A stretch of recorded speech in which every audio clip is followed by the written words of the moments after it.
A baby sits on a playmat, perfectly content, until the moment a parent steps out of the doorway and the child's entire body stills, eyes locked on the empty space where that person just was. You assume the baby misses them, maybe feels a little lonely. It's separation, simple, universal, something even adults understand. The feeling of someone being gone. But researchers who study early cognition have spent years trying to understand what this looks like from inside the baby's mind. And what they found doesn't just change how you see babies, it changes how you understand the earliest form of human consciousness. The most logical explanation has always been this. Babies cry when a caregiver leaves because they want comfort, and comfort requires physical presence. The crying is a signal, a call for return. This makes complete evolutionary sense. A helpless infant who loudly protests abandonment is an infant more likely to survive. The distress is practical, biological, a simple alarm system with one purpose. Here's the problem with that theory. In 2017, researchers at the University of Amsterdam conducted a series of studies measuring cortisol levels, the body's primary stress hormone, in infants during separation. What they found was that some babies who showed almost no outward distress, no crying, no reaching, sitting quietly with neutral expressions, had cortisol levels just as elevated as babies who were visibly inconsolable. The alarm was going off, silently. The body was in a stress response the face never showed. This wasn't a simple signaling system. Something far more complex was happening inside. To understand what that is, you have to step inside the infant's experience, which means first understanding what a caregiver's presence actually means to a baby at the neurological level. By the time an infant is 8 months old, they have been building something. Every time a caregiver appeared after disappearing, walked back into the room, leaned over the crib, returned after a cry, the baby's brain recorded that sequence. Disappeared, returned.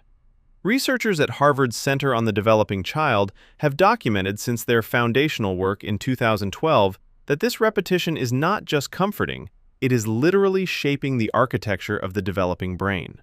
The caregiver becomes, neurologically speaking, a pattern, a predictive model. The most important data set the infant brain has ever encountered. Your baby is not just attached to you. Your baby has built an internal model of you. And here is where separation becomes something other than loneliness.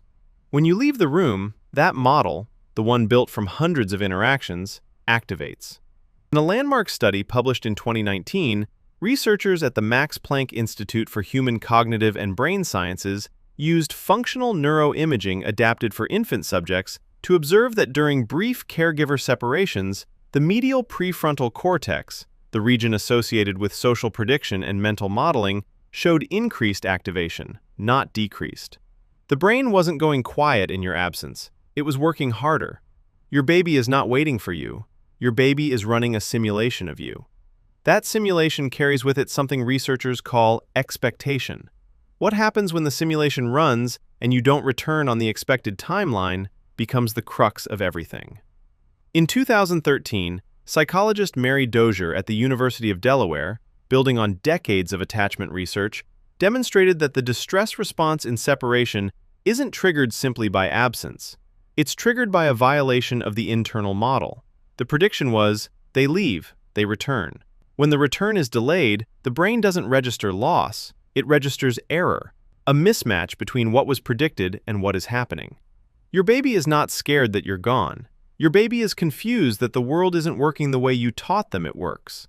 That distinction matters more than it might seem, because it means every time you return, every single time, after every single departure, you are not just providing comfort, you are repairing a model, confirming a pattern, teaching the infant brain one of the deepest lessons it will ever learn, that the world is predictable, that people can be trusted, that disappearance is not permanent.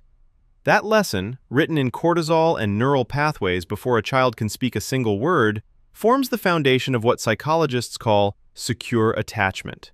And the research suggests its effects are not temporary. But here's where it gets even stranger. Researchers at the University of Washington's Institute for Learning and Brain Sciences, led by Dr. Andrew Meltzoff, have spent years studying what they call social referencing, the way infants use a caregiver's face as information about the world. In a series of studies running from 2015 through 2021, they discovered that before leaving a room, if a caregiver made brief, warm eye contact with the infant's cortisol response during subsequent separation was measurably lower, even when the separation length was identical. Not physical touch, not vocalization. Eye contact alone, lasting as little as 3 seconds, functioned as what the researchers described as a biological anchor. The infant wasn't calmed by the touch of a hand. They were calmed by evidence stored in that 3-second exchange that the person leaving was still emotionally present before they went. The baby wasn't holding on to you. The baby was holding on to the last signal you gave them about whether you could be trusted to return. 3 seconds of eye contact, measurable change in stress chemistry. The economy of the infant brain is extraordinary.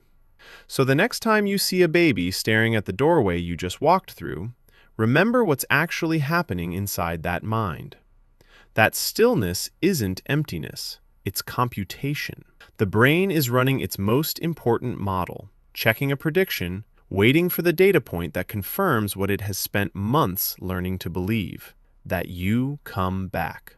Every return you make is not a rescue. It is a lesson in the reliability of the world, a lesson that will quietly shape how that child trusts people, navigates uncertainty, and understands love for the rest of their life. The doorway you just stepped through is one of the most significant classrooms that child will ever sit in. If you've ever paused before leaving a room with a baby, or made that last moment of eye contact before walking out, I'd love to know. Did you realize what was actually happening in that exchange? Tell me in the comments.